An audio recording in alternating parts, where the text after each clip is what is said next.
Привет, соратники! Сегодня хочу показать, как я делаю догонялки, обманки, не знаю, как их еще называют, но в основном вот так. Догонялки и обманки. Мне задавали несколько раз такие вопросы, потому что у меня в видео мелькали такие штучки при ловле летом на безмотылку. На них отлично ловится окунь, плотва.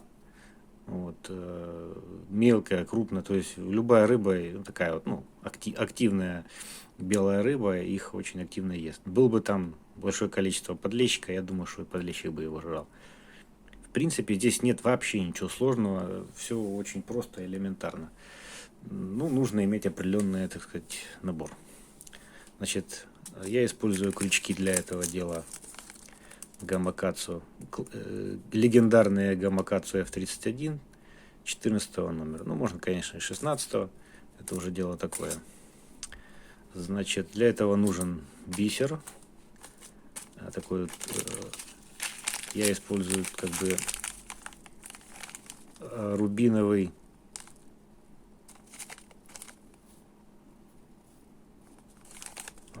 рубиновый подмотыля.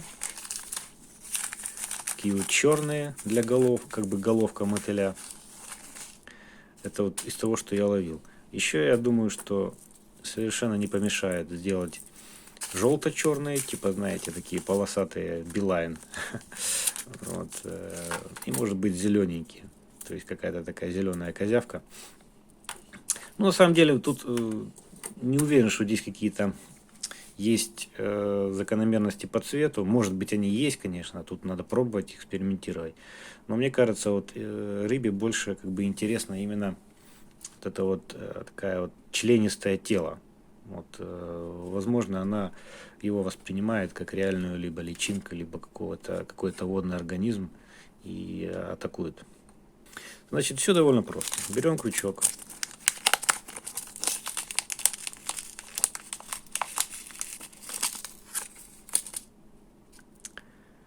Берем крючок, и можно, конечно, оставить его и таким, но я лично предпочитаю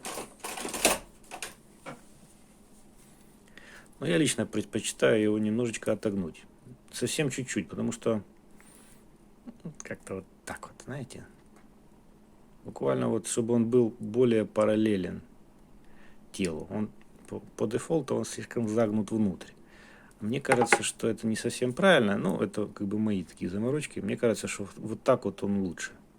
Вот когда я практически всегда так отгибаю, и сходов с таких крючков, если уж рыба взяла, особенно рыба крупная, ну такая, более или менее приличная, схода с них, ну, не бывает, ну, практически никогда.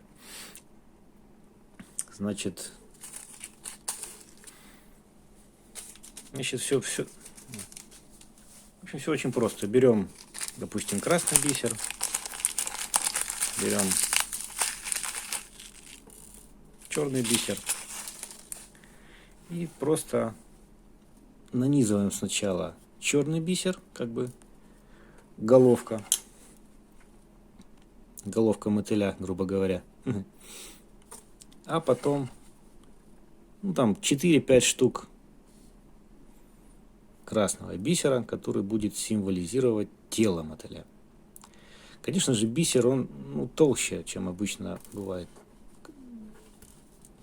насадочный мотыль,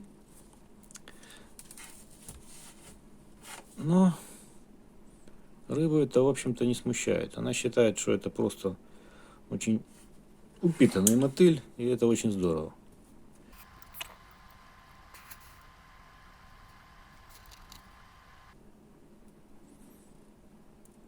Вот таким вот образом. А дальше нам нужно зафиксировать, чтобы бисер не соскакивал. Я видел в роликах всяких на ютубе там и прочее советы проклеивать, что-то приклеивать, там что-то вставлять, какие-то, ну, не знаю, проволоки, ну, в общем, какое-то это самое. Но я сделал гораздо проще, и все это прекрасно работает без всяких проблем. То есть нам надо его зафиксировать стопором. Короче, я для стопорения использую вот такую вот трубочку. Вот, по-моему, это провод от наушников старый. Или какой-то вот такой мелкой электроники. Короче, находите вот такой вот тоненький-тоненький провод. И даже не знаю, какого он диаметра. Вот такой вот максимально мелкий, но чтобы через него не проскакивал бисер. И нарезаете его тоненькими такими кусочками. Вот такой вот. Вот. И просто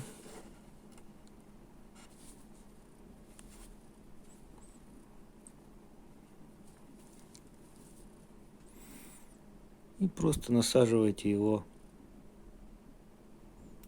на крючок.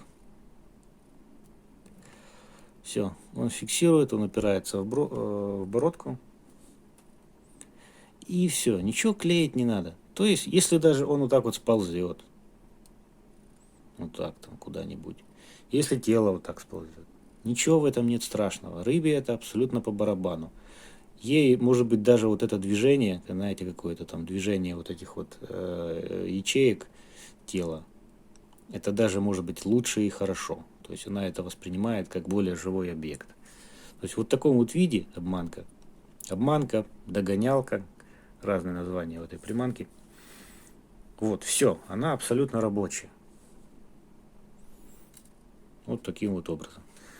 Давайте сделаем еще билайн, скажем так, чтобы уже продемонстрировать. Отгибаем, это чуть-чуть перебор. Вот еще перебор. Вот так вот. Значит, начинаем, наверное, с черной.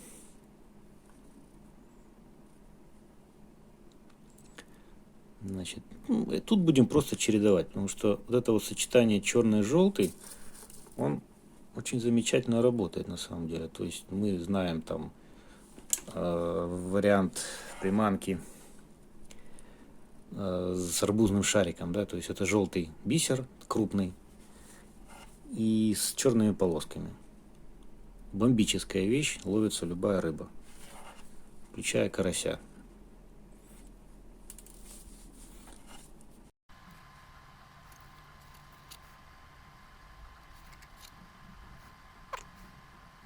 Вот таким вот образом. И опять же фиксируем ее махоньким стопором.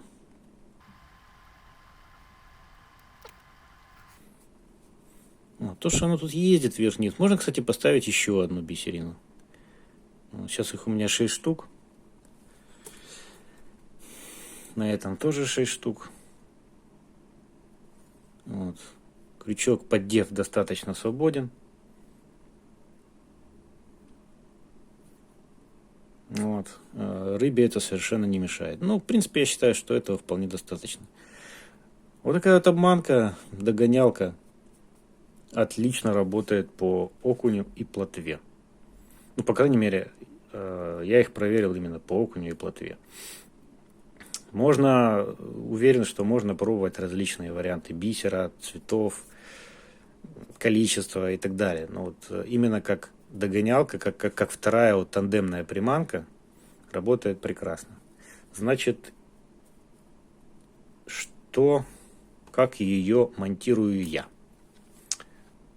Продеваем леску, отмеряем расстояние, которое бы вы хотели от нижней приманки до догонялки, и вяжем ее узлом восьмеркой. Кажется, это так называется. Ну, в общем, тем узлом, которым мы обычно привязываем безмотыльные мормышки. То есть вот так раз и еще раз. Вот, петлевой узел, так называемый. Значит, и петелька должна быть более длинной, чем когда мы привязываем мормышку, чтобы у приманки была определенная зона такой, как это сказать, плечо, как бы плечо было. Такой вот, такой вот петле. Вот она будет вот так вот висеть и замечательно, свободно играть. Проверяем ее на прочность. И все. И на низ, вот сюда, ну, привязываем основную грузовую мормышку. То есть получается такая мини-гирлянда с вот такой вот подвесочкой. Ну, тандем. То, собственно говоря, вот такой мини-гирлянды есть название тандем или паровоз. Правда, паровоз и тандем, они все-таки как бы, ну, считаются из более крупных приманок. То есть это там 2 чертика, ну, такого размера, либо там что-то еще, какие-то мормышки. А тут просто вот такая вот догонялочка у нас называют. Ее догонялка а-ля обманка. Вот таким вот образом. Работает отлично. Плотва, окунь замечательно их кушает. Все, всем спасибо за просмотр. Пальцы вверх-вниз, подписка, комментарий. Всем ни хвоста, ни чешуи. Всем пока.